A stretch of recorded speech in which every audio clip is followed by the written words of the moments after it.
நம்புகிறவர்களுக்கு இது நடக்கும். எல்லாருக்கும் நடக்காது. நான் கேட்டேன், நடக்குதான்னு பார்க்கலாம். நடக்காது. நான் இப்போ சொல்லிடுறேன், நடக்காது. யாருக்கு நடக்கும்? நான் கேட்டேன், ஆண்டவரே என்னுடைய உள்ளத்தில் இந்த சத்தியத்தை வையும், என்னுடைய உள்ளத்தை மாற்றும், என்ன விசுவாசிக்கிறவனா மாற்றும், இந்த சமுதாயத்தில் உமக்கு புகழை சேர்க்கிறவனாக, உம்முடைய நாமத்துக்கு மகிமையை கொண்டாடுறவனாக என்ன மாற்றும்னு விசுவாசிச்சு பாருங்க. இதெல்லாம் நடக்கணும், விசுவாசிச்சு பாருங்க. குப்பையிலிருந்து தூக்கி பிரபுக்களோடு ராஜாக்களோடு உட்கார வைப்பார். நம்புறவங்களுக்கு தான் நடக்கும். அப்ப போவாசுக்கும் ரூத்துக்கும் பிறந்தவன் ஓபேது, ஓபேதுக்கு பிறந்தவன் ஜெசி, ஜெசிக்கு பிறந்தவன் தாவீது ராஜா. அந்த தாவீது ராஜாவின் வம்சத்தில் வந்தவர் தான் ஆண்டவராகி இயேசு கிறிஸ்து. வெறும் தாவீது ராஜாவுக்கு பாட்டி ஆகலை, இயேசுக்கே பாட்டி ஆயிட்டா.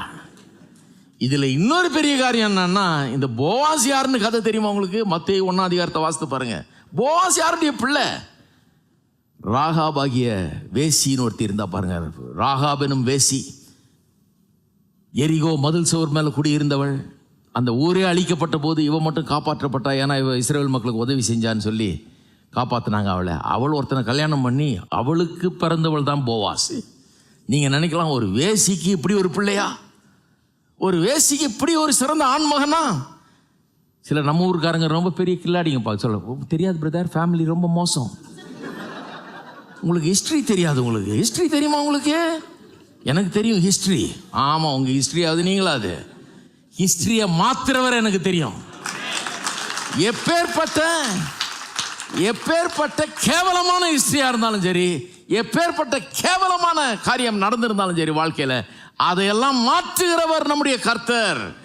அதையெல்லாம் மாற்றி அந்த ராகாபெனும் வேசியின் இடத்துல பிறந்தவன் தான் போவாசு. இந்த போவாசுக்கு பிறந்தவன் தான் ஓபேது, ஓபேதுக்கு பிறந்தவன் தான் ஜெசி, ஜெசிக்கு பிறந்தவன் தான் தாவீது, இந்த தாவீதின் வம்சத்தில் வந்தவர் தான் இயேசு. அப்ப ராகாபும் ரூத்தும் எல்லாருமே இயேசுவுக்கு பாட்டிமார்கள் ஆயிட்டாங்க. ஹலோ, கர்த்தர் உடைந்து போன, நொறுங்கி போன, கெட்டு போன, அழுகி போன, நம்பிக்கையே இல்லைன்னு இருக்கிற சுக்குநூறாகி போன வாழ்க்கைகளை எடுத்து அற்புதமானதாக்குகிறார். ஏன்னா அப்படி ஆக்கும்போது மகிமை எல்லாம் கர்த்தருக்கு போய் சேருகிறது. அன்றைக்கு கேட்டுக்கொண்டிருக்கிறவர்களுக்கு சொல்லுகிறேன், உங்கள் வாழ்க்கை சுக்கு நூறாக இருக்கலாம், ஒன்றும் இல்லாமல் இருக்கலாம், கீழே கிடக்கலாம், நொறுங்கி போயிருக்கலாம். ஆனால் அந்த மாதிரி ஒரு வாழ்க்கையை எடுத்து தான் அற்புதமானதாக வனைய இருக்கிறார் கர்த்தர். உள்ளத்தில் கர்த்தரை நம்புங்க, கர்த்தர் உங்களை அளவற்ற விதத்தில் ஆசீர்வதிப்பார். ரூத்தை போல நீங்கள் இருப்பீர்கள்.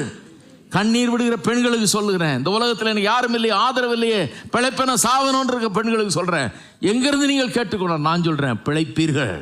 கர்த்தரை நம்புங்கள், வீண் போக மாட்டீர்கள்.